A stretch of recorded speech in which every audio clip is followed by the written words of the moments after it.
So hello, everybody. It is me, Demetra K, and I am sitting here with Donovan, the recovering Democrat Sadiq, also known as the IE Informer. And yes, it is his birthday today. Happy birthday to you.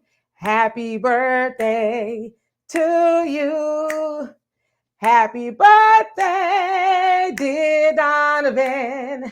Happy birthday to you, you old mother. Yes, yes, yes. It is Donovan's birthday today. And as you guys see here at the bottom, I have his Cash App. If you guys would be so kind to bless dear Donovan on his birthday as he sits here week after week, day after day, allowing me to eat his lunch. I'm sure he's hungry. So please give him enough money to go buy him some lunch on his birthday today, as we do love and appreciate dear Donovan. So anyway, this is the Demetra K Show, where we promote Black love, knowledge, and understanding of all things that go on in the Black community to make us an even better people, with the emphasis on even, because we can always strive to be better, room for improvement, right? So today we are going to be talking about relationship stuff. Now, I understood last time we were together on Sunday, it got kind of heated. We're going to try to calm down today, but you never know. We can't promise you. It probably is going to be crunk and disorderly. So Erykah Badu made a statement, and I read it, and I said, maybe she's on to something. Now, of course, Donovan doesn't know what Erykah said, but he said that he loves her nevertheless. We'll see if he still does after he sees, sorry about that, this comment.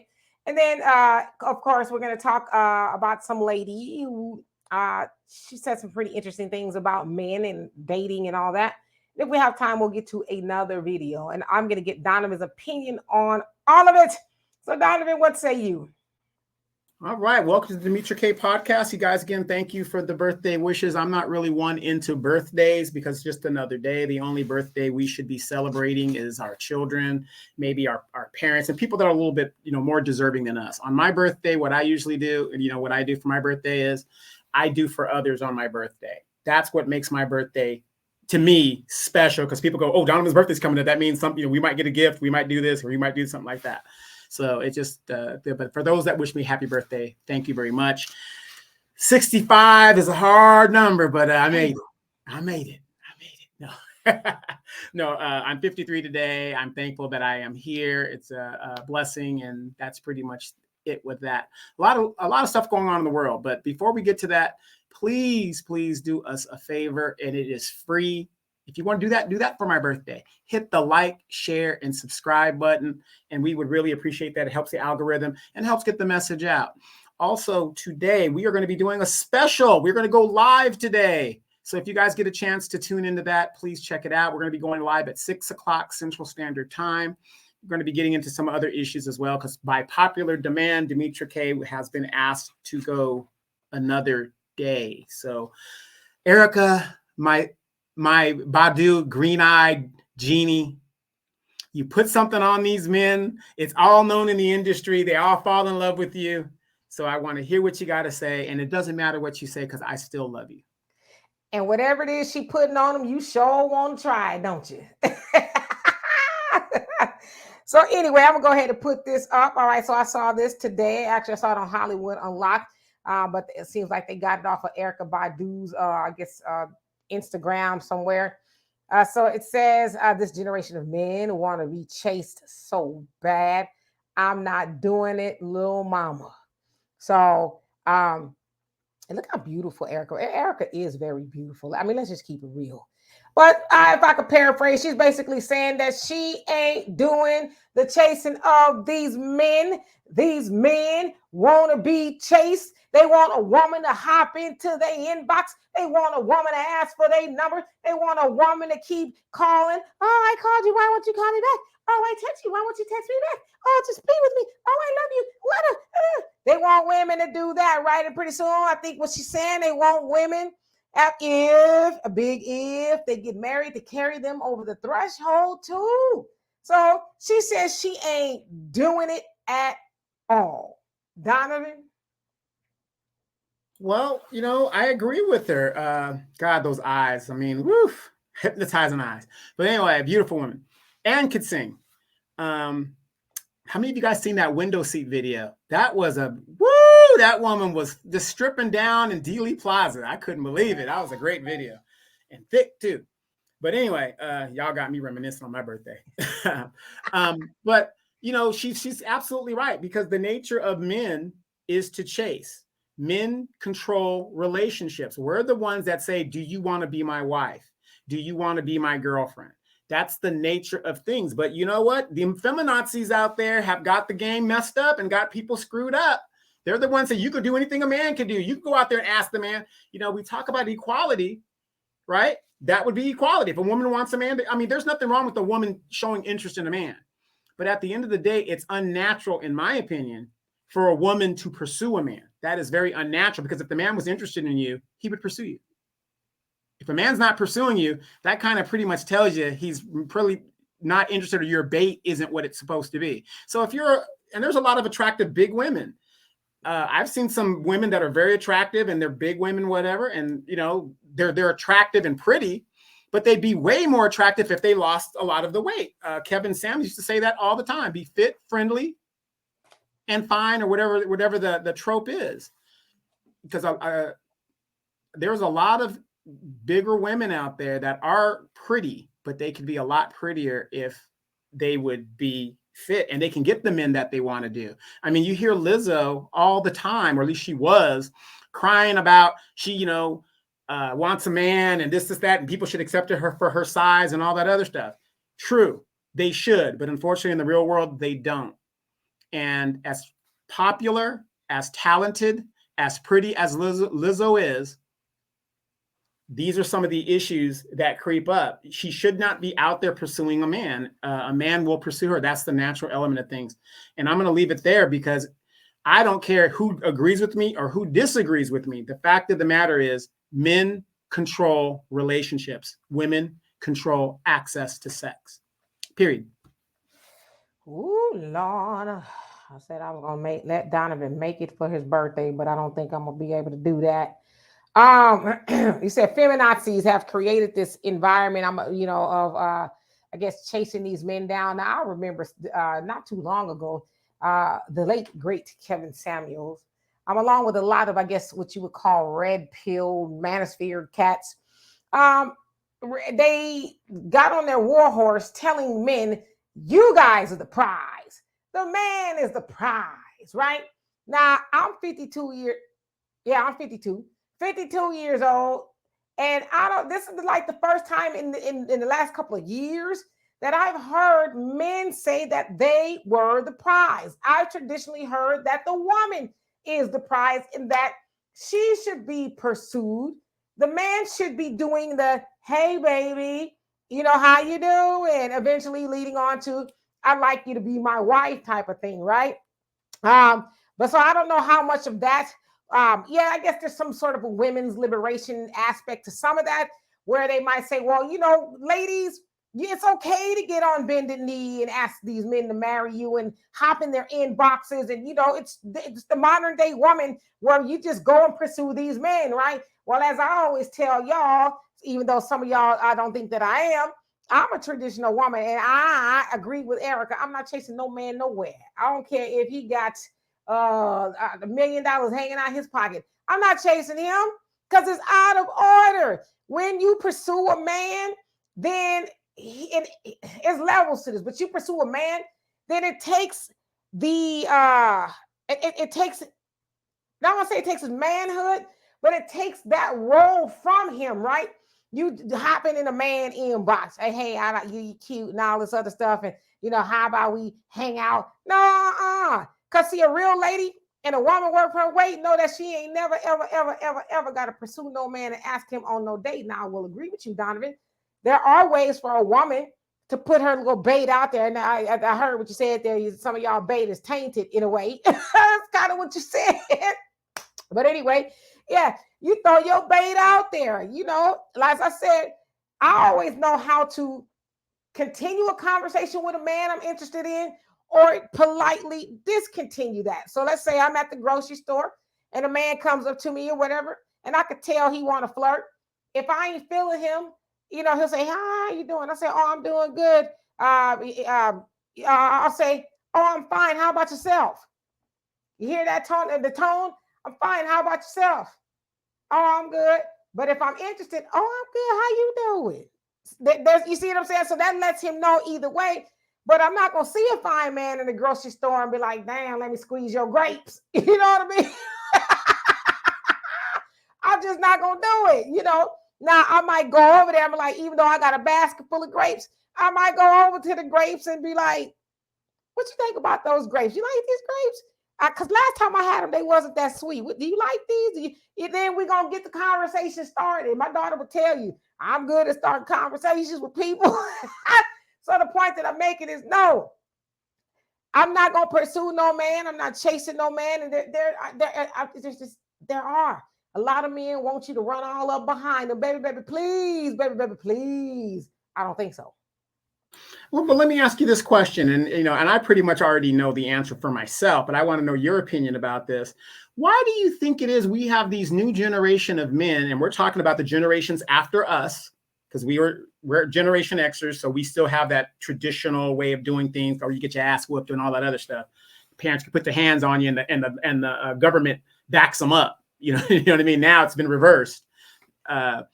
So why do you think that is? I mean, with young men being raised by single family homes, I mean, and I've heard this from some of my cousins and some female friends of mine that have raised young men. "Oh, my son is so beautiful. Oh, he's so cute." And he's, they put so much emphasis on their son's femininity. May I say that, if that's the right thing? Because, okay, let me make a better example.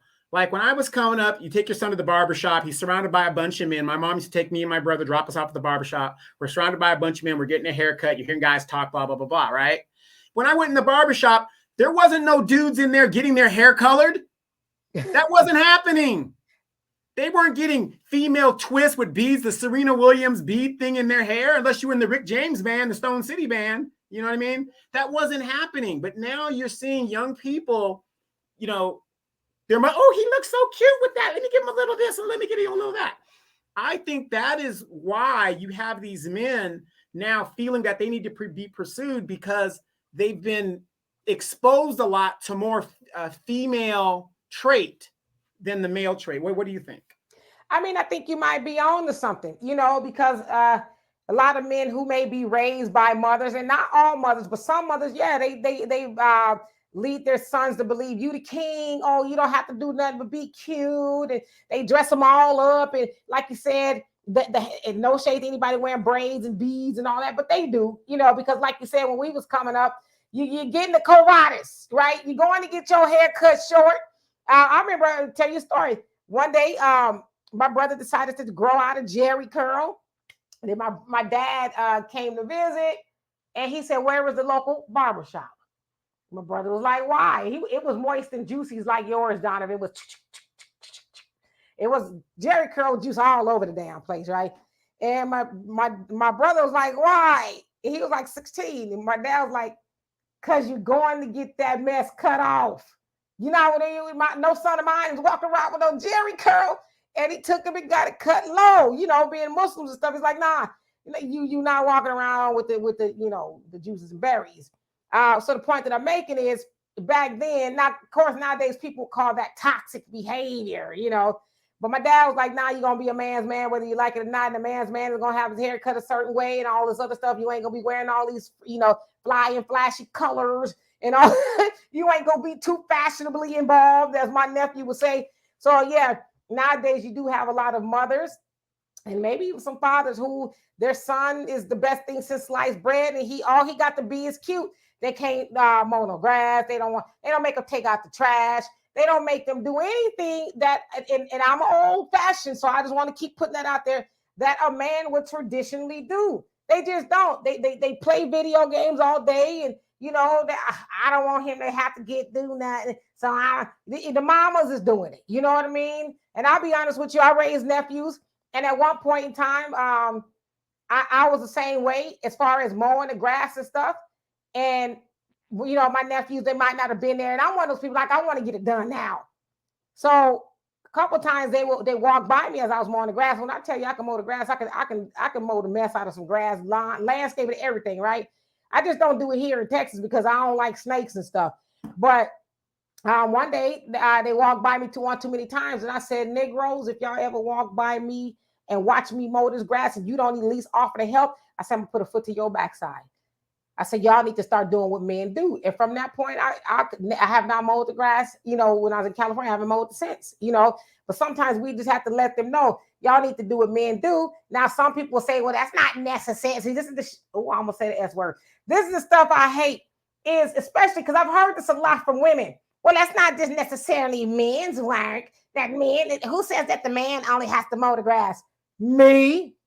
And I'm going to tell you how I know how to mow the grass. I'm going to give it to you, Donovan. I didn't know how I know to mow the grass because I had a boyfriend back in the day that I asked him, can you mow my grass? Like the grass out in the yard, you know what I mean? Can you mow my grass? And he said, yeah, you're going to get to it. So it took him too long. And so I figured out how to rev up the lawnmower and everything, cut the grass. I said, oh, what I need this Negro for then? And it was downhill from there, you know what I mean? Because I'm like, I'm not going to keep asking you to mow my grass. Furthermore, as a man, you see my grass need to be mowed. Why do I even got to ask you? Right. I mean, you know, and that's the dilemma that we have in society. The women complain about the men not being men, but at the same time, when you try to make them be men, oh, you shouldn't do that. Who says we can't do that? You know what I mean? It's almost like we're going around in a circle chasing our tail, like a dog chases its tail. You're damned if you do, you're damned if you don't. The same complaints women have about men, you have to look at, well, who's raising these men to be like this? Now, I was raised by a widowed mother, right? She had two sons. She made sure we knew how to work with our hands, get your ass out there. My mom, and you remember back in the day, our parents, my mother's job was to go to work and pay the bills. She would come home, and from sitting on a couch, resting, she can dictate everything that needed to be done in that house from that couch. Turn the channel. Right. Turn the channel. Look, go to the kitchen and pull out that meat I put in the refrigerator. And she would, from the couch, she wouldn't even get up and tell us how to put the thing together and, cut it. And if she had questions, bring it to me, show it to me. And we would show her if we cut it right or if we put it in there right. And if we go back and, and every now and then she would get up to make sure we did certain things right. But my mother would literally dictate everything we needed to do from that couch. Get out there. I mean, it got to a point where she didn't have to tell us to mow the yard. We come home from school, we can see the yard needs mowing. And then when we're living overseas, because it's a military community, we don't know if the neighbor's been deployed or not or whatever the deal is. My neighbor had 3 daughters. My parents made me go mow their lawn if it was coming out of order because our lawns were connected. And then my stepdad was like, well, you're already out here. It doesn't make sense for you just to cut our yard and, the neighbors, it doesn't make our yard look that much better. You know what I mean? So as I grew up, I said, well, yeah, that does make sense. I'd be out there cutting the yard, for him and, just getting it done, doing man things. And people appreciated that. But the very men that women are complaining about today, I almost can guarantee you they have a brother that doesn't cut the yard or doesn't do the man thing or doesn't do that because they were raised in the same household, right, with the same mother. Oh, he's the king. Oh, he ain't got to do that. Or if her brother is being taken through the child support system. Oh, girl, that ain't right. The laws are not right. They shouldn't be doing that to him. That ain't fair. That ain't his baby. That's what the man's been. That's what a lot of men have been saying. And see, again, the feminists, right? No, there are certain things women should do, and there's certain things men should do. Society all over the world has been built by men. The apartment you live in, the cars you drive, that is all men. That's all men. Not saying women haven't contributed to that. They have. But at the end of the day, men should do what men do. And unfortunately, we keep making these excuses. And like I said, I'm not going to talk on the women because I don't need to talk on the women because I have a problem with the men. My problem is with the men. And I talk about my nephew all the time. And it's just recently, my nephew turned 15. And it's just recently, his mother's giving him a little bit more independence, right? She cursed that fool out last night at the house last night. And I was just like, why? Because he was not communicating. He's at my house till 9 o'clock at night. I'm not saying nothing because usually his mom picks him up. His mom had to stop what she was doing with his little brother come to my house to pick him up instead of my nephew saying, hey, uncle, could you give me a ride home? It's things like that. But see, I took her to the side and I said, this is what I was talking about. When this young man gets a certain age, because you've already indoctrinated him into being a certain way, he thinks the world evolves around him.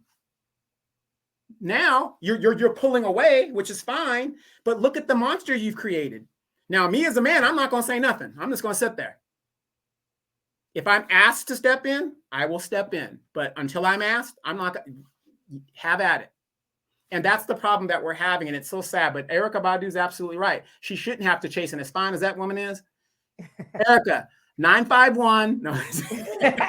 But you know what, though? Like to the point you made, too, as fine as she is, why is she saying, you know, I'm not going to chase these men? Because, I mean, even her is beautiful and rich and, you know, whatever juju she got down there, she got going on, she still is obviously in a situation where she feels like these men want to be chased. And it's like, no. And Erykah's our age. She's in her 50s. So it's like it's unbalanced. But this new generation of men and women, they find that to be okay. I mean, we've seen a copious amount of videos of women getting on their knees and asking men, you know, to marry them. I'm like, well, where her mama at? Where her daddy? To say you ain't know. And furthermore, I'm concerned that the man that will allow you to ask for his hand in marriage and he say yes, I'm concerned that he might be just a little too fashionably involved. And you know what I mean? You know, so I don't know. If that was my daughter, first of all, I'd pull her up by her hair and say, I did not raise you like this. And what kind of man would allow? That's where I would be, right? So I think we need to kind of get back to that. But then, you know, to kind of balance it out a little bit with the women who may be raising their sons to not be traditional, maybe a little bit soft. Those fathers, if they're not in the home, they need to come and still be men and teach their sons how to be men. And I say this all the time. If I had a son, and by the time he was 9 or 10, I would say, all right, daddy, it's your turn. I done taken him as far as I could take him as his mother. I've nurtured him. I've loved him. But now I need you to really toughen him up.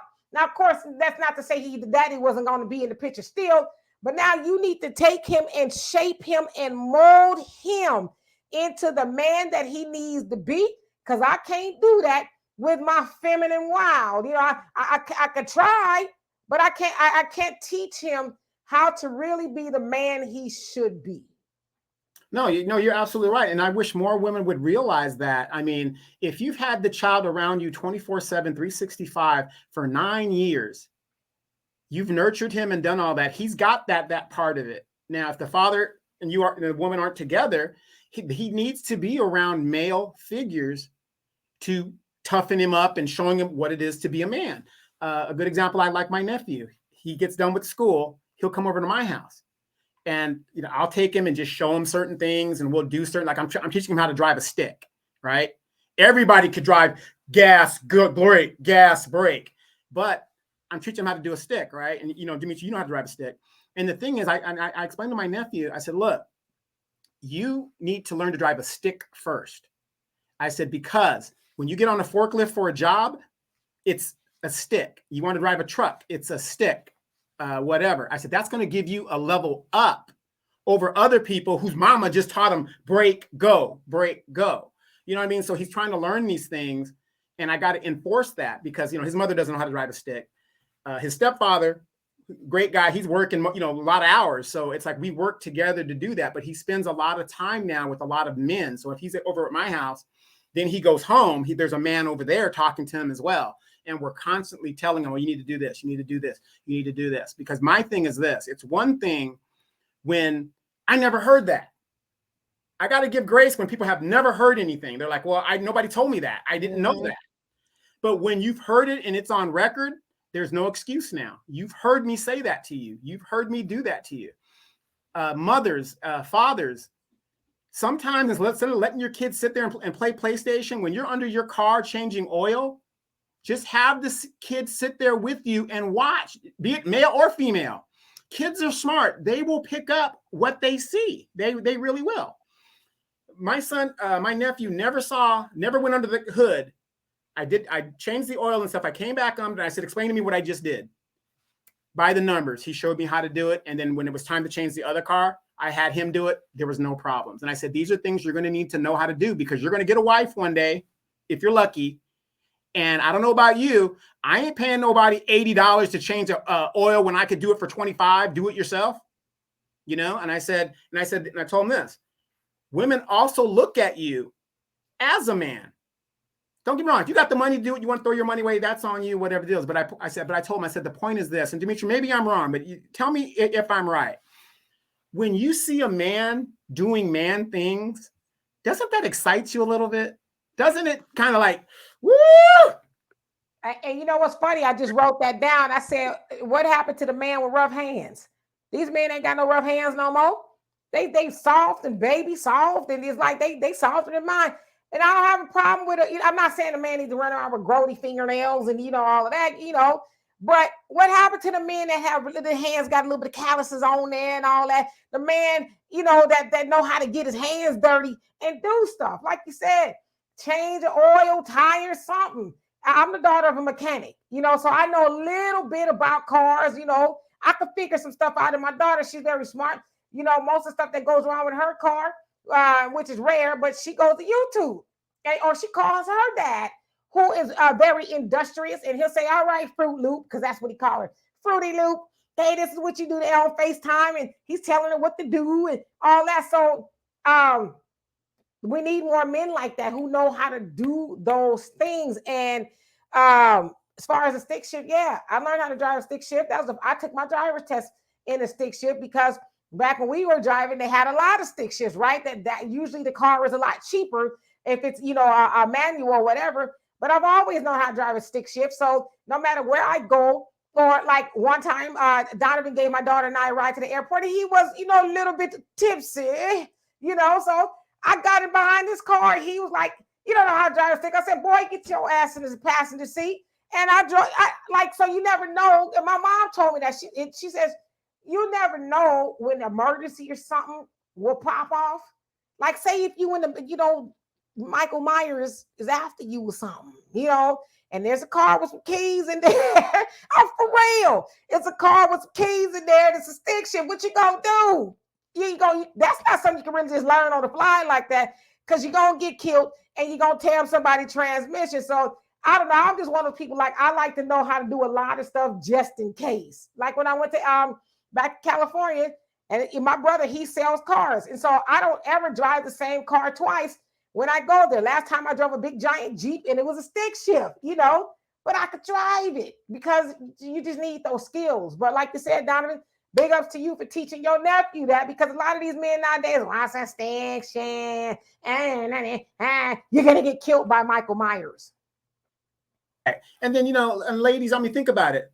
Have you ever been to a club and you see the guy that isn't like Michael Jackson-ish, or he isn't, he isn't a soft looking, but he's just this alpha looking male. I mean, his energy is all alpha. Just, he's not the greatest looking guy, but all of the women are around him because deep down inside, fellas, I'm just going to tell you, and a lot of you ladies might not agree with me, you women love alpha men. That's the whole point. When a man says this is how it's going to be, some women are like, ooh, he's taking care of, he's taking care of everything, whatever. Tina was with Ike how many years before she decided to leave? He was a little too alpha though. Right. But I'm just saying, back in the day, in our parents' day, that's how men were supposed to be. Hey, I said what I said. Done. How many of you guys remember when mom said something, you might test mom, but when dad said something, there was no test. None. I'm telling you, my mom, y'all know my mom was a stay-at-home mom. And if we got a too crunk during that day, all she would have to say is that cartoon, wait till your father gets home. And do you know, us little nigglets was scared all day long. And 9 times out of 10, my dad will forget. But because my dad owned his own business, he came home late. My mom would be like, they was bad. All right, I'm going to go wash my hands and I'm going to eat. Then I'm going to whoop y'all. And we were like, and then he would forget because he fall asleep. This was going for like a week. And we were like, Daddy, we're sorry. Daddy. And then he was like, oh yeah, when I get done, I'm gonna whoop you up. He never would do it, but just the thought of it was like, oh God, listen, can we just get it over with? That's to the point it got. Can you just do it so we can get it over with? Because I just like the anxiety. And you don't know when it's coming, but it's coming. But it never would though. But just the thought that he would and that he could, and all my mama had to do was invoke the name or the words, wait till your daddy get home. And like we rather not. Yeah, and you think about this, ladies. You know, let's say in your intimate moments. Yes, it's nice to. I love you. But when you're really getting into it, you want that alpha brother in there handling that business. You know what I mean? No, we want that soap opera. Oh, Bob. Yeah, no. I mean, I have never been in an intimate moment to where you're really enjoying it and stuff, and the woman's talk about, oh, just say pretty words to me, and I've never been in that situation. It's always like, and you know how black folks do it. Ah, you motherfucker! Oh my God! Oh, it's just crazy, right? That's my wig off, bitch. Right, yeah, you know what I mean? I'm just saying, I ain't never said nothing like that, but I can only imagine. But deep down inside, women want men, period. So again, ladies, sometimes you got to look at yourselves and say, what kind of young man am I raising? Am I raising a man that I'm complaining about that I can't find out here? Or, because now you're making it bad for the women in the next generation. Because, if you think the men in your generation are bad and you're raising a kind of a soft son, that's going to be bad for the next one. When he thinks that, ooh, let me get my eyebrows done. Let me get my, ooh. There's nothing worse than a man that stays in a mirror longer than a woman. There's nothing worse than that. And, I don't personally have a problem with a man who grooms himself, do a little eyebrow. I have a problem with that. I like big ups, I do have a problem with a man who is pretty and all he is pretty. It's like, all you are is pretty. What does pretty do for me or you even? You know what I'm saying? If you're going to be pretty, use that pretty to your advantage, right? But you're just pretty with soft hands and you don't know how to do anything. Right. Well, think of Halle Berry's ex. He was just pretty, and now she's got to pay him child support and all that. Isn't it crazy that's terrible. Look what they did to Halle. That is just incredible. Men have been saying that for years. Why is it that when it happens to the women, the same scenario as it would happen to a guy, it's unacceptable and he's less than a man? Oh, he should, he's a man. He shouldn't have to, accept money from a woman. He's independent. He's a strong man. You know what I mean? It's just crazy how we reverse it when it's not in our favor. Well, yeah, I mean, regardless of who's raising the child, it costs money to do that, So if the man has a child, then yeah, you should pay child support as the mother. I mean, like I always tell y'all, my daughter went to live with her father when she was 16, like 6 months or so. Yeah, she straightened her act up real quick, right? Mom, I want to come home. But while she was there, I gave her, my daughter had already had her own debit card and stuff. I got her bank account for a while, but I would always make sure she had money in there because I didn't want her that far away without any resources. Not saying that her daddy wouldn't take care of her, but I wanted her to have what she needed. So, and at some point in time, he was like, well, she needs to give me the card because you putting too much money on there. I say, there ain't no such thing. I'm not having my child that far away and, not having what she needs. If she out and she want to go get her a hamburger or something, or she need to buy her something, then I want her to be able to do that. And you can't tell me how much money to give her. You know what I mean? Anyway, she came back nevertheless, and, she's been straight ever since. But she loves her dad. Don't get me wrong. He was tough. So anyway, let's get on to this next topic. I saw this sister on Instagram, and she was giving, I don't know how, y'all just check it out. How to meet amazing men. Get really clear on what you want. So for me, I know for a fact that I only want to date wealthy men, period. I also, for me personally, I don't date black men. I do not date black American men for like romance or what have you. Now, the black men that I do quote unquote date, I date them for sex, and those are really Caribbean men, but I just don't fuck with American men because I also, a requirement of mine is to not deal with men that deal with trauma. I also choose to deal with men that are at the top of the food chain, and I choose to deal with men that are in power, and I choose to have men in my life that are decision makers. Those are white males, right? Those are everybody but a non-Black American male. That's me. Don't hate the player, hate the game. But I'm extremely clear that that's what's important to me. And so I very deliberately seek out men that can deliver that. I love the status that I get when I'm with men that are in power, that have money, what have you, because that status flows directly down to me. I'm the beneficiary of all of that. And I like that. I appreciate that. And I really need that. I also need someone that understands the lifestyle that I create for myself and that can create that for me as well. I do luxury travel and all those things. So one of the things my great grandmother told me from the time I was like 4 years old, she told this to myself and my mother, is that you can do bad by yourself. Now, when I was 4, I didn't know what that meant, but when I got older, I understood what that meant. That meant that if I'm doing bad, why do I have a man around with me? So all the things I can afford to do myself, I need a man that could do more for me, and I can do a lot for myself. You see what I mean? So you can do bad by yourself. I don't need somebody around and I'm just doing okay. I need you to enhance me. So it has to be someone that's in a position to enhance me, my life, my experiences, or what have you. Another thing too, I am very feminine, and I also am very strong in my conviction and in my personality. But what I think men should do, men should take care of women. And so I allow men to be men.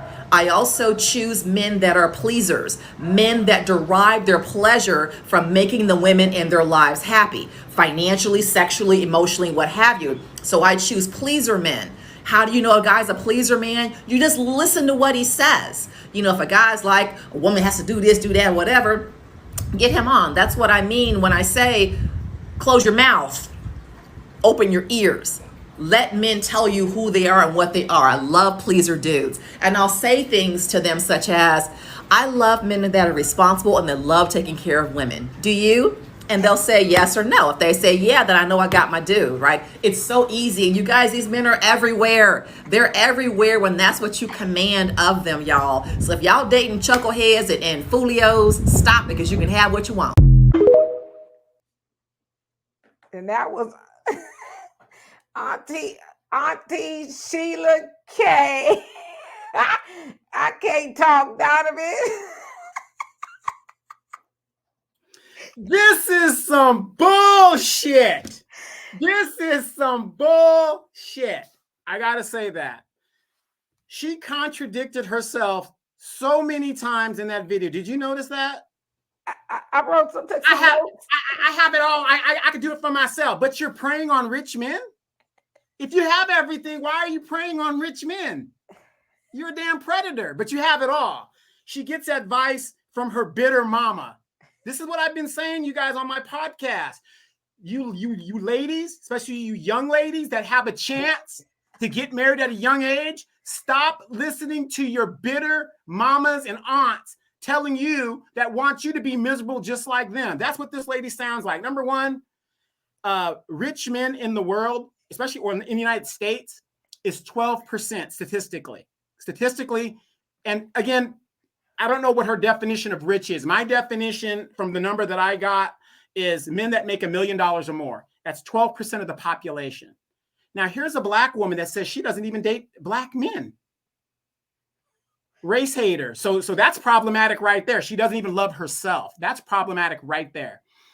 Then, this is just my opinion, she's average at best.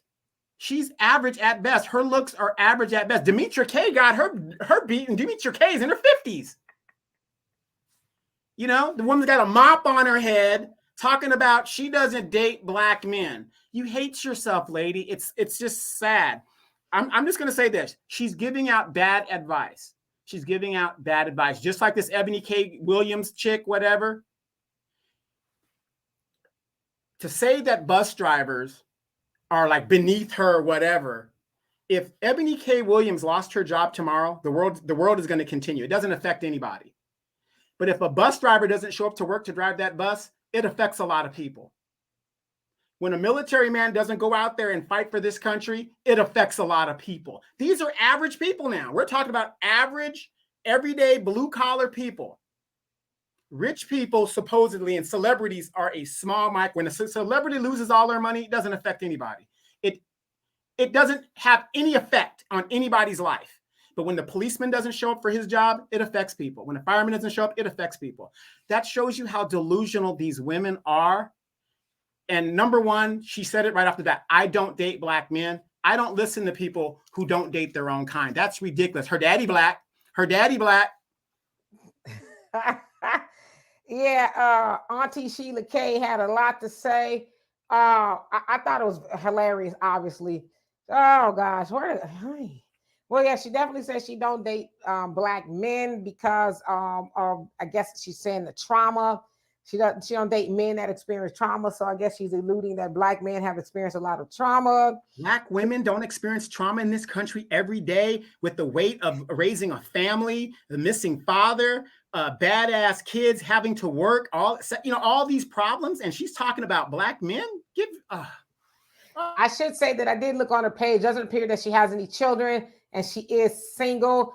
She was saying stuff like, what was she saying? She just hasn't met anybody that gets to kind of match up to her. And I would bet she won't meet anybody because when a gold digger reveals themselves, exactly. So she also says that she likes to date at the top of the food chain, which is white men and wealthy men, right? So I guess she's saying that you Negroes is at the bottom of the food chain. She also says that she dates at the top of the food chain of white men because it's a power status. It's a status of power, right? She likes a powerful man. She also says she needs somebody to enhance her because she could do a lot for herself, but she needs somebody who's a pleaser. A pleaser dude is what she said. He wants to please her in every way, shape, or form. It's all about her. He's like, no, honey, I haven't eaten in 3 weeks. You go ahead and eat the rest of the food. She wants somebody like that. What else did she say? And then one thing I did agree what she said. And she also said that she can have sex with you Negroes, but that's about it, right? But one thing she did say that I agree with. She said I can do bad by myself, and I think that's probably true for everybody. Listen, I don't need you to be hanging around me if you're gonna make life already worse for me. But yeah, it was to me it was funny because I too have a problem with people say they will not date their own race. It's very hateful. It's self-hate. But she says that y'all are good enough for her to get her rocks off. And I've heard some brothers say that as well. So I don't get that one. Like, then you want to be with a white man for whatever reason you think he is going to do you better. Now we've seen time and time again that old Brad ideology. Oh, get with you a Brad, he's better. We've seen that not pan out. For one thing, you may, as the Mac said, end up with a sadistic fool about the suburbs, break your arm, or in my words, stuff you in a suitcase somewhere with people looking for you, So I just, to me, it's laughable. And I've never been with a white man or anybody like that. So I just want to make that clear. But when you hear people say, oh, they're going to treat you better, honey, like how they going to treat you better when they've been raised from birth, from their parents and from their parents' parents and so on and so forth, that you are inferior to them. How are you going to be treated better by him? Now we know most of the time, I'm pixelating a little bit, y'all. It's my face is extra shiny. We know that a lot of times that white men, they do fetishize black women. Oh, she's a fetish. I always like to be with a black girl or with a black woman, and all that other stuff. And the same is true for white women who like to be with black men. You guys are a fetish to them. And so as far as treating you right, yeah, he probably going to do that. I'm not saying there's not some white men out there who are legit or genuine, but to try to put them over black men as if they are optimal is like, nah, you can ask some of your homegirls and it came up missing, or whatever. Or like I said, I know at least 4 black women, okay, at least 4 black women. And Donovan, you and I know one, we won't say her name, was married to a white man. And in every one of those cases, the white man ended up with more custody or all custody. And those sisters ended up paying child support or having visitation with that, their children, simply because once the marriage didn't work out or whatever, then they get with mommy and daddy and they go get their high-powered lawyers, and then they figure out a way to take custody away from her, and she's visiting the, supervised visitations of her own children. So it's like, y'all run around talking about these white men better. You better ask somebody. Well, the first thing I noticed after she started talking and stuff, and everybody that's watching this broadcast, I want you to notice, she's single, but she's got all this advice. Okay. I've been married twice, right? When people come to me for marriage advice, the first thing I tell them is, I am not the one to come to ask for successful marriage advice. I'm a 2-time loser, when it comes to that. I swang and I lost on thing. Do I have friends that have been married for 34, 35 years, 50 years? Yes. I say, go to them. That's the person you need to ask. I mean, I'm definitely not the person to ask. But here's a woman who is single, but she has all of this advice to tell you how to get a man, but she ain't got one her damn self, according to her status right now.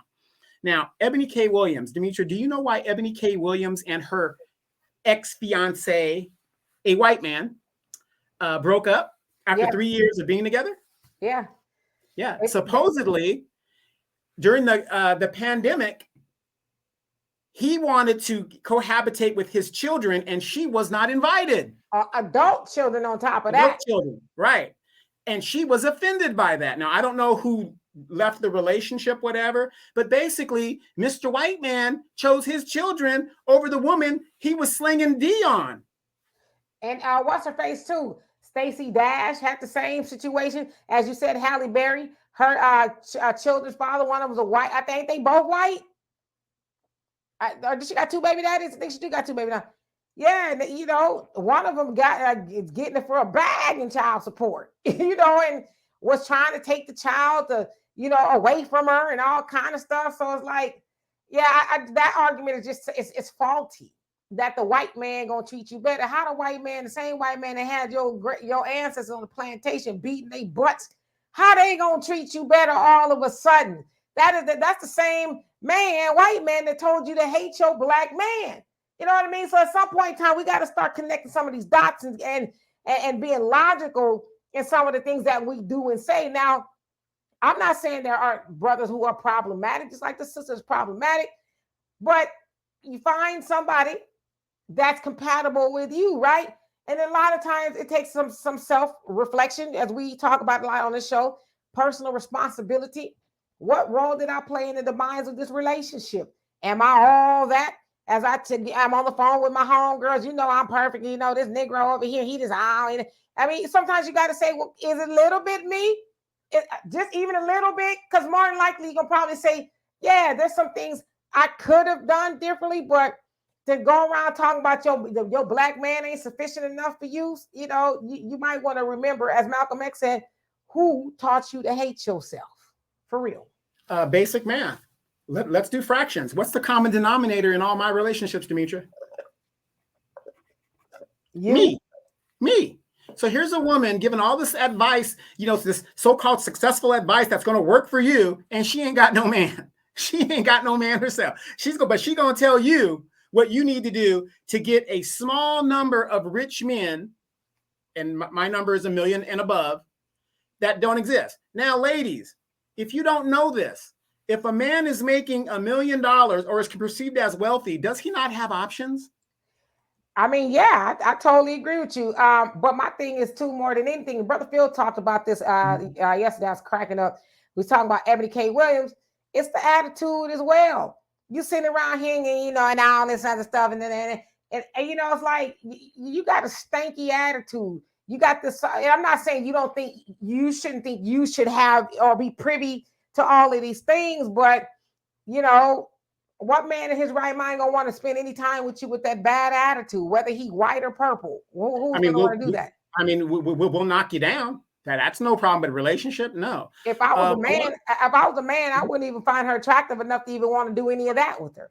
Yeah, well, that one to me isn't attractive to me. So well, I'm not even saying how she looked. I'm just talking about her attitude and the stuff. Attitude. That's what I'm saying. She wasn't attractive to me at all, because if she had a better attitude, she would be attractive to me. But her attitude just swings me. But I want to have you guys go on YouTube and do this when you guys get a chance. Sista Sherazad Ali was on the Phil Donahue show. And guess who was in the audience at that time before she really became a relationship guru, whatever? Eliza Van Zant. And this is when Sherazad Ali was promoting her book, The Black Man's Guide to Understanding the Black Woman, whatever it was. And Eliza was saying opposite, was going against Sherazad Ali. Ayala Van Zant? Yeah, Eliza Van Zant. Yeah, her. Yeah. And she was going against Sherazad Ali, what Sherazad Ali was saying in the book. Go look that video up. Now, here we are 30, 40 years later. Van Zant is now on the page of what Sherazad Ali was saying. Now, Demetra, I got a question for you. Would you date a bus driver? I absolutely would. Shoot, me and you both know a bus driver making good money. Bank. Yeah, exactly. Romeo, he's a bus driver. He making the, that's why my uncle Bennett was a bus driver for years. He retired, then he has a bus driver. So it's like Ayala was right. It's because like I said, and I said this the other day to somebody, I could deal with a man who may be broke right now financially, but I can't deal with a man that's broke here. Because if you broke here, you will never know how to go get the money. You would never even want to do that, right? Because money, you could get that, it could come and go. But if your attitude is broken, because that means you're closed-minded, you probably a defeatist, you got a whole bunch of excuses. I can't deal with that. Right. And the way she came off, Ebony Williams came off, was like, that's beneath me, whatever. This woman is supposedly a lawyer, but doesn't practice law. But she went and got a juris degree. Doesn't make sense. Yeah, she practiced for a little while, but what is her record when she was practicing? Notice she never brings that up. You went to school to be a lawyer. I'm not saying you have to do that, whatever, but the point is, she went to school to be a lawyer. Yet she's not in that field for whatever reasons. And a lawyer is a very lucrative, career to be in, and it's messing up the world as we see it. And yet she's too good to date a bus driver. Now, I will date a woman that's even unemployed because she's attractive, she's smart, she's elegant, she carries herself well. But why is it, Demetra, I'm going to ask you, because you have a lot of degrees, your damn self. Why is it that women feel because they have a certain degree that entitles them to the elite status of certain men, and everybody else is below them? I think for so long in our community, we've been sold on education, making you better than, of course, comes from the talented 10th, I would think, especially even before then, we really couldn't get education like that. And so for those of us who, and I'm speaking back then, when Alpha got education, you were seen as elite, right? Everybody's like, oh, they went to such and such college and they blah, blah, blah. And then, and then Carter G. Woodson talks about that in Miseducation of the Negro. Then they would come back, right, and try to be, hoity-toity and stuff. But then they would have a rude awakening, like, well, white people ain't gonna hire you. Black people really can't afford your services, so you really are no better than us, type of thing. And so I think that ideology has just been passed down. That because I'm degreed, I am better than you, which is kind of like, in no shade to the sororities and fraternities, they kind of suffer with that. I don't hang around a lot of them. I don't even know if I personally know somebody who's in one, but from what I can see, a lot of them, they do possess that. I'm better than you, and all this other stuff. But it's a false sense of, I would say, identity. Classism. Yeah, classism. Because in essence, Black women hold the most student loan debt.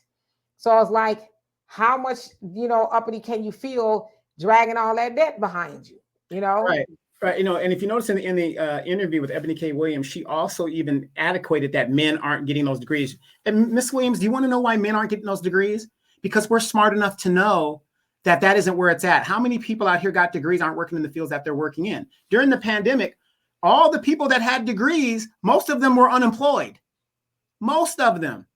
That's why men are now going to vocational jobs and job skills. You even got women that have foregone the degree because they see the scam. They don't want the debt.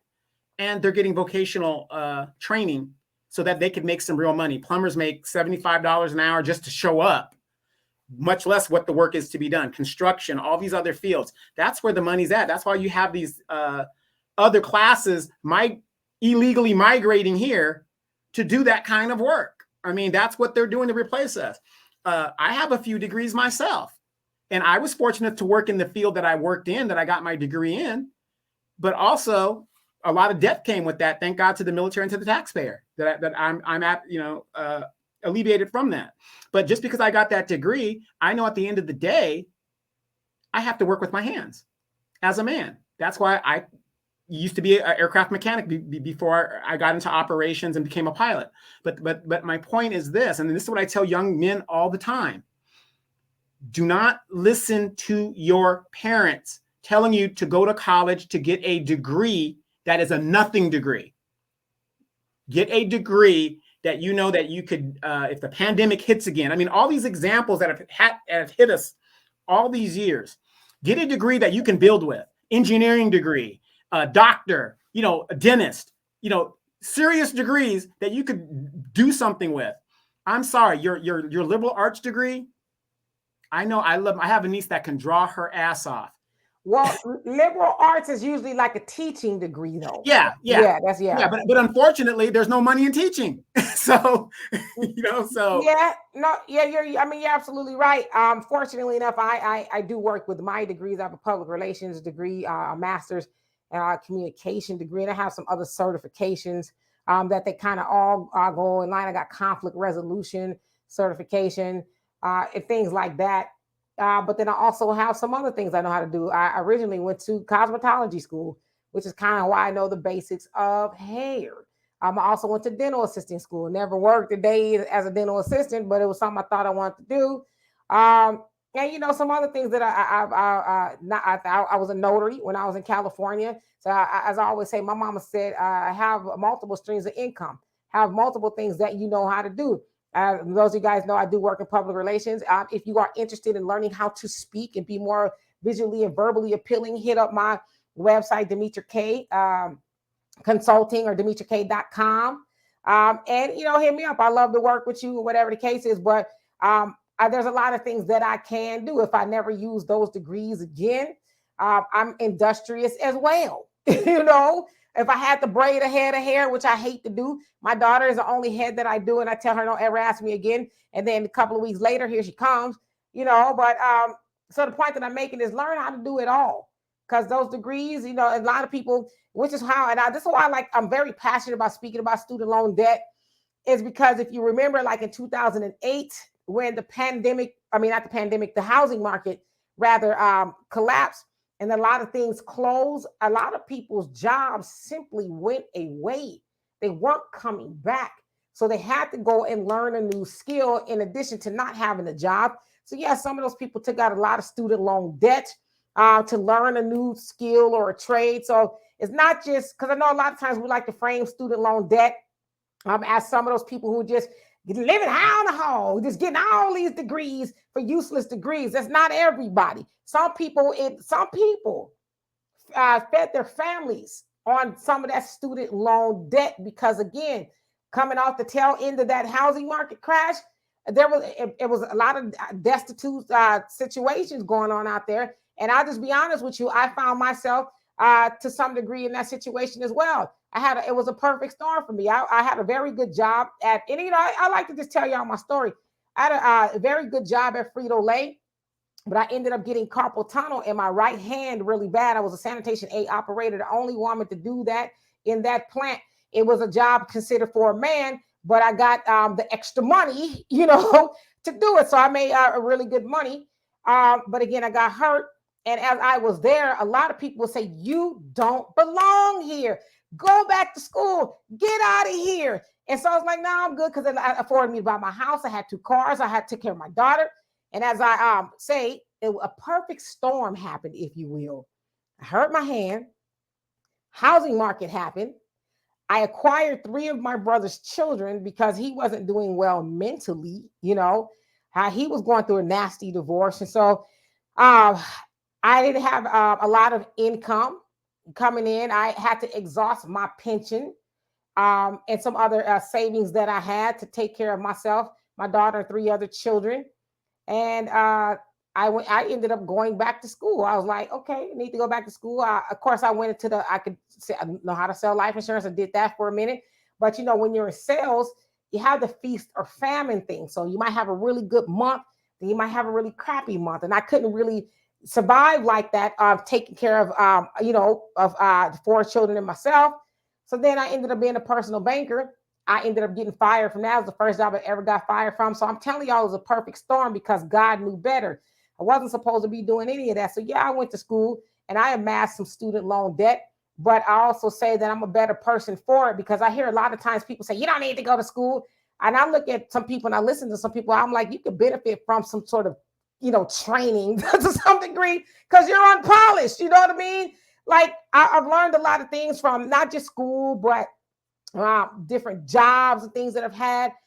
So I say all that to say, not everybody went to school and got a lot of debt just because. Some people did it because they wanted to get that education, and it's like, shit, I got to put food on the table, and they giving me this money. You know No, absolutely. I mean? No, the people that did that, absolutely. I'm basically talking to the people that didn't do that. You just got the money, got a car, did all, whatever. You got the degree, and don't get me wrong, you got the degree and you got the title. Demetra, how many of my friends that are PhDs owe me money? Oh yeah, a lot. My mom, she used to always say, and I've had people tell me, go get your PhD. I'm like, no, I don't, because I hardly even tell you I got a master's or any degree for that matter. I'm not saying it's not important. Those degrees have gotten me indoors that I would not have ordinarily got into. Y'all also, well, Donovan only knows. I don't tell people what else I do because, I just kind of like keep that to myself. But I couldn't have that position without that degree. I could not, in that position. It helps put a little bit more food on the table. Yeah. Like I said, when you look at government jobs, especially with the city and it's not a government job. I just want to tell people it's not a government job like that. Yeah. But I'm just saying sometimes, when you go out there, and I know people want to work for the government or the school or whatever, and they say minimum qualifications is an associate degree, minimum qualifications is a bachelor's degree. That's what that degree actually does. It gets you in the door to the interview. Because if you don't have it, you might not even bother to apply. It doesn't make any point. So I'm not saying don't get degrees, but like you said, you got to do other things besides just having the degree. Stop listening to your mama and your aunts and your Uncle Rufus, who never went to college, telling you, oh yeah, I marched with Dr. Martin Luther King, and you got to go get that education and get that degree. Okay, that's fine. That's good advice. But also, you got to have something else to feed yourself, to feed your family. And I'm talking to the men. You got to be able to do something. I see these Mexicans over here, coming over here, cutting grass, doing what they got to do. I used to say this to Demetra, and it got so bad, Demetra, I went to a desert landscape. I was waiting for a young Black kids to come over and start their little guard biz so I could give my business to them. Never happened. So I went to a desert landscape. But this is the kind of stuff we're talking about. The simplest things to do, at least here in California, we're not doing them. Black people are almost non-existent when it comes to the working market because of the people that are coming here, taking those type of jobs. And guess what? They were working all through the pandemic and they're buying up homes at the sheriff sales. Yeah, and that just comes from the ideology of teach a person how to fish opposed to giving them a fish. And unfortunately, we have stopped really teaching our children how to fish. I could give you a fish, but what you gonna do with it? If you gonna teach us, learn how to go out there, put your reel out there and bring in more fish, or are you gonna be waiting for mommy and daddy to continue to give you the fishes? So we have to get back to that old school. Bring your child to work per se type of thing. If you own your own business, bring your child to work with you like my dad did with my brother. He took him to work at the age of 5. He was a mechanic on his own shop, and my brother could fix cars and all of that stuff. My mom was a writer, a published writer, and that's how I learned how to write. I'm a good writer. People pay me to write. That's another thing that I do. Somebody wants something written up real quick and they don't know how to put it in words. They'll send it to me. Bam, I write it up and they'll pay me. So you got to learn how to just use everything that you have. And yes, some of that degrees ain't going to get, because as I always say, Degrees can't teach you hustle. They don't teach you that. They don't teach you how to, go out there and make it do what it do. I mean, it just doesn't. So you got to learn you got to be well-rounded. Right. And getting back to old girl, when we're talking about degrees, and this is where the whole thing comes together. And I'm talking to it from a man's perspective. And Demetra, you might not agree with me, but maybe you will. I have yet to meet a man that says, ooh, I'm going to get with her because she has a PhD.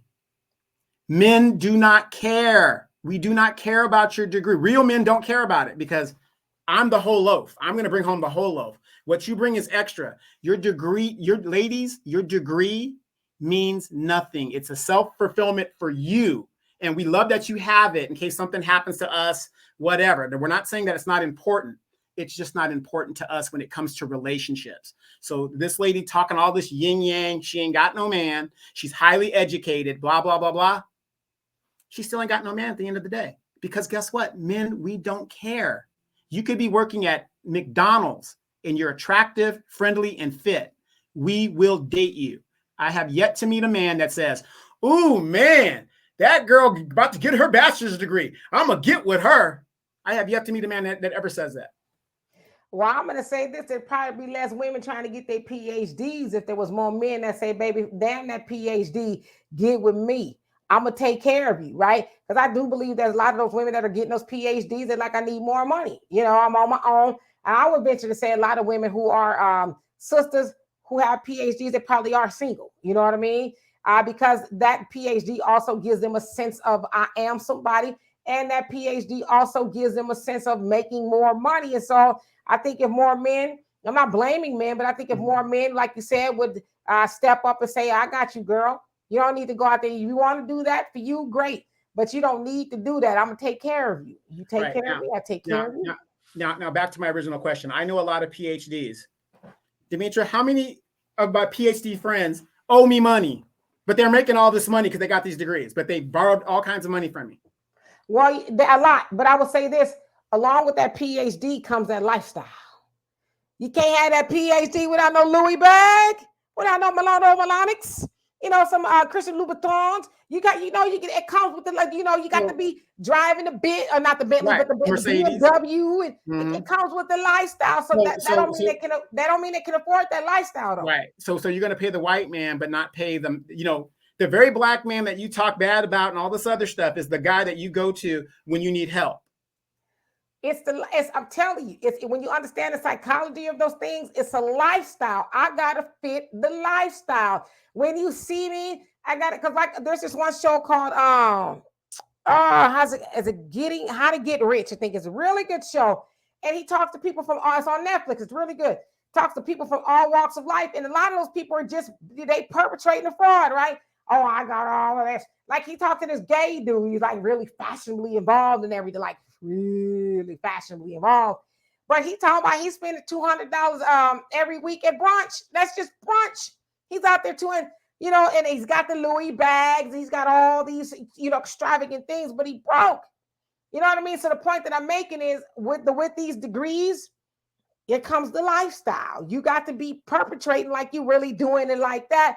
But then they don't know you go home and you didn't hit the damn car in the garage because they look at you. Every time you hear beep, beep, beep, you thinking it's the repo man coming to get your car. They don't know you doing all of that. Or they don't know they owe somebody like Donovan a copious amount of money because they was like, hey, Big Daddy, can you loan me some money? And Donovan's a sweetie. So he says, yes, I do it. But then the other thing about Donovan is it take your ass to court quick, get his money.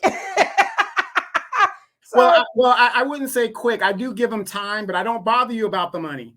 2 years is enough time. You better than me. Okay. I'll give you about a year or two, and then let you figure it out, because I don't want you to come back and say, well, you didn't give me enough time. I was kind of. I say you better than me, brother, because you ain't loaning them $20. You're loaning these broads some big money. You know what I mean? I'm talking about money. I'll be like, and here's the sad thing though. Some of these women have children. So it's really, I'm trying to, look out for the community and the kids. But like you said, it's a psychology of, I got to live the lifestyle, whatever. I just got this one sororo, AKA, real woman. over $10,000 in attorney fees for nothing. For nothing. So did. And you know, the crazy part is Donovan didn't want to sue her behind. Well, you know, I was like, nah, get your money, bro. She ain't special. And he did. She gonna run him a bag. I mean, he paid a bag, but she also had to sue him. I mean, pay him on top of, you know, for pain and suffering and injury. Now, Donovan being a man's man, he was like, well, you know, I don't really want to sue her. I'm like, nah, forget all that. I know people telling you, oh, you're a man and she's a woman, let it go. Nah, she should put her hands on you. So he won. He getting a lot of money. Yeah, and he took another one to court last week, and she about to run him some money. That's and right. He about to go do the dance again in a couple of days. These are the PhDs, the PhD women that supposedly have all this money. And it's crazy. And I won that judgment. And then I got another girl coming up this Friday. I got to take her, you know, and don't get me wrong. I know some people are going to say, well, he ain't no real man. He don't really need the money. He got the money. He should just give it to her, whatever the deal is. Yeah, but guess what? With the way the economy is going and me being an educated man, I got to make an educated decision for myself. I need to recoup my money while I can get it. And the other thing is, too, as I told you before, you ain't got to give no reason why you want your money. It's your money. You ain't. And the other thing, too, I can hear somebody saying, oh, Donovan's a simp. You know what? Donovan is not a simp, as he said. And see, y'all let Donovan fool y'all with all this tough talking he be doing up on here. Donovan is not a simp. He's all, like you said, some of these women got a need, and, you know, he's a friend. It's like, okay, cool. And trust me, Donovan ain't giving nothing he need, but it's his money nevertheless. And he's doing what a lot of men would do. All right, I want to see you bad off. You got a need. All right, cool. But what you going to do is you going to sign this promissory note, because he do. That's how he be winning. You don't sign this promissory note that you're going to give it back. So, you know, I don't think that makes a man a simp. I think it makes you being a man. Unfortunately, some of those women are going to make it bad for a lot of other women who may, because I've heard that. I've been sitting there with Donovan when a woman be like, hey, I'm not in a position to do that. I can't, because I have to get on my boy. I'm like, dude, start telling these women no. Oh, get your Kamala Harris dig deep into your Kamala Harris. No, you kidding me? I can't loan you that kind of money. But, you know, the funny thing is, though, Dee, for the people that are watching, Dee told me the greatest thing that made me start saying no. She said, Donovan, if you keep giving these women money out of your pocket, what are you going to give your ladies down in the DR? Made sense to me. You know what I'm saying? You know, you got to save a little money for you. Donovan a fool. But anyway, like I said, Donovan ain't giving away nothing he don't have, okay? That's probably, it's pocket change. You know, and it's funny that you bring that up too, because like I said, today's my birthday and stuff. I'm looking at all the junk that I order off of Amazon and eBay, and I'm like, why did I order this? You know, I don't really need it. And it's like, I'm still like thinking 20 years ago when I was a young guy, oh, I want this, I got to get this. And then I'm looking at all this junk, and now I'm getting containers to take it to the Goodwill and donate it, because I really have realized I don't need this stuff, or it's obsolete. I don't need it anymore. And furthermore, don't you order not another Spider-Man suit, okay? You got enough. I'll tell y'all, Donovan, you know, in life, be Donovan. Donovan is that giant, big kid. You could go over his house at any given time, and he's running around in a full-on Spider-Man suit from head to toe. Or I'm in my Star Trek garb. He got the ears, the black ears and everything, right? He's even got the replica of this, what is that name of that doggone ship? I can't hear you. Enterprise. Enterprise. It's sitting in the corner of his house up there, big giant. And it's like, dude, you know what I mean? And I told him when I go over his house again, he ain't looking. I'm going to lift that comic book that he got. And I noticed last time I was over there, I ain't seen it no more. I put it all in the safe because I realized some people might know what the comic book's worth is. So yeah. You should have never told me. Yeah. You should have never told me. Exactly.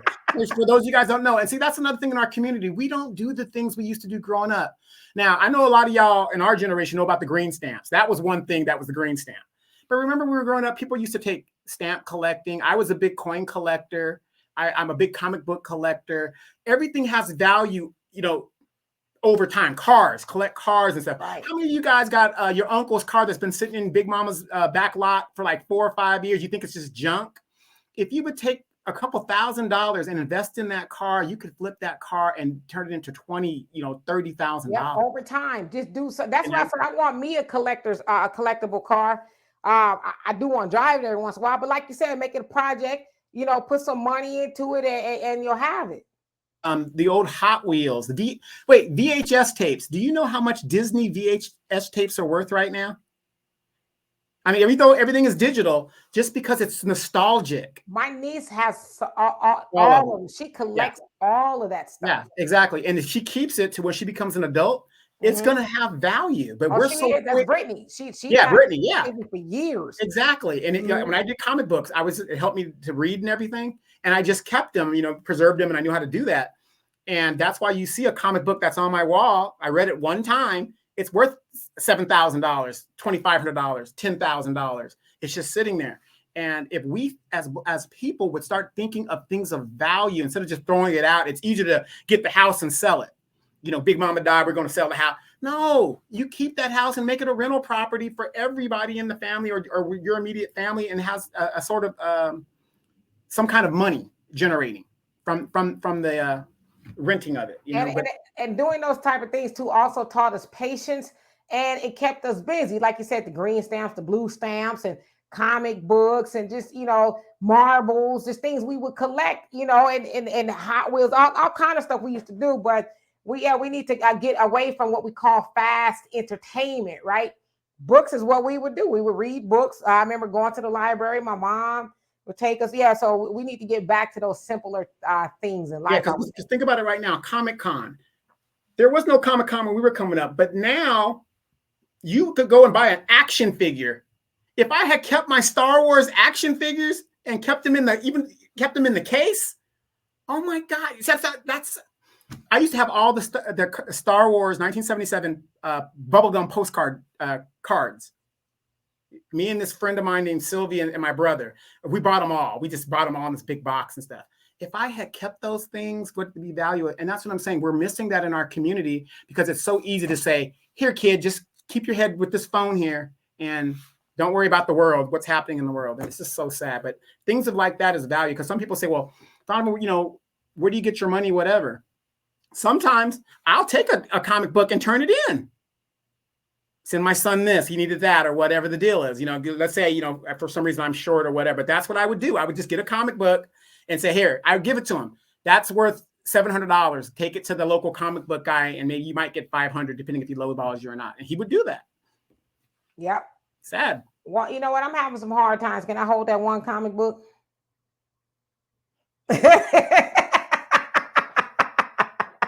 Never. So anyway, y'all, we're going to get out of here. We'll be back in a couple of hours. So 6 o'clock my time, Central Time, and then 4 o'clock Pacific Standard Time. So anyway, we love and appreciate y'all. You guys, please bless my brother here, Donovan, for his birthday. His Cash App is there at the bottom.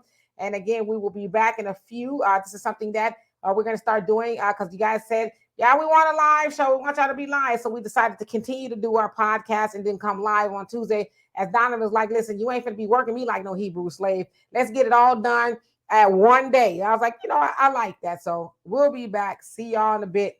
Peace.